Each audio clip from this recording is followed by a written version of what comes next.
Let me show you a few things about my favorite setup right here. So we have right there is the Canon EOS 5D. This is Mark III actually. This is one of the most sophisticated cameras that you can get for your money for photography. Now the lens I'm using right here is my favorite lens, which is the 24 to 105 millimeter. Now why I like this lens is really simple. It gives you the image stabilization, and a lot of the Canon lens, they don't really have the stabilization built in their lens itself.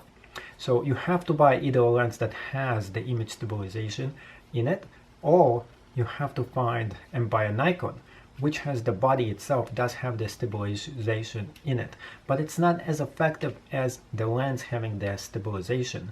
So that's why I really like the Canon, because you can get a lens that has this image stabilization and the body itself. Now this is a very heavy camera. Now if you are somebody who doesn't like to work out and this is not something you like to do, a camera like this is definitely heavy. So don't just think that you can just grab one of those and not get a pretty much humongous amount of workout. Because let's say you're doing wedding photography, you have to carry this camera for like 6 hours straight. Now that is pretty heavy. So you have to be in a pretty good shape to be able to do this, and you have to jog this around and walk around to different places.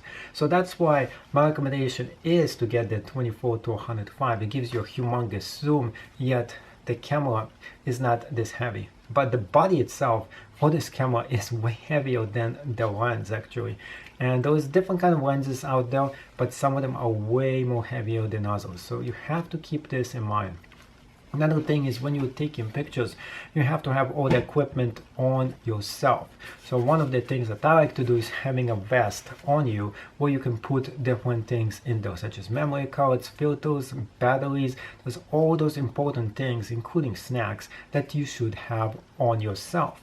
Versus another thing you could do is to have a backpack on you, and you can carry replacement lenses, extra lenses, and other kind of equipment. We're talking about heavy duty stuff, and the more things you carry on yourself, the more heavier the workload is going to be for you, because you'll end up doing a lot more work. You have to carry a lot more things on you, and plus it's going to get your job a lot more harder.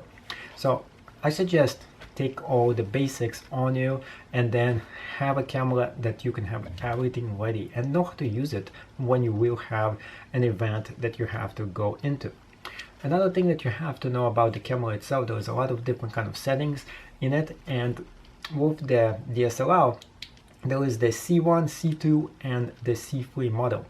So all those different modes here, you can actually preset the mode to whatever speed and whatever different kind of settings that you want, and you have 3 different settings that you can go into. So this is kind of cool in case you decide to do this.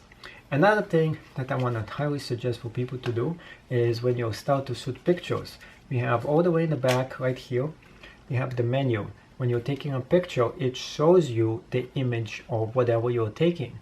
Now there's one issue with people when they are doing this. So when you're taking pictures, now you can view in 2 different places. You can take a view and see it in the screen below, or you can do it in the eyepiece. Some people love the eyepiece. The eyepiece is so much better when you try to focus, and it's really up to you to decide which one is better for you. And you have to get used to either watching this or watching it with the eyepiece itself. Now, a common mistake that a lot of people commonly do when they do wedding photography or just take pictures is that they don't actually go about and view what they actually did. So after you take the image itself, you will see right away what you did here. So I suggest to take a look quickly the image and see if it looks pretty good, and then make sure always to snap more than 1 image. Some people just go and snap just one, but that's not enough. A lot of times if you snap just 1 image and you make a mistake, you make a mistake, and you can't go back and take any more images, especially if it is like in event photography. So make sure to snap multiple amount of images, and one of the things I highly suggest for you to do is to set your camera to have multiple shots.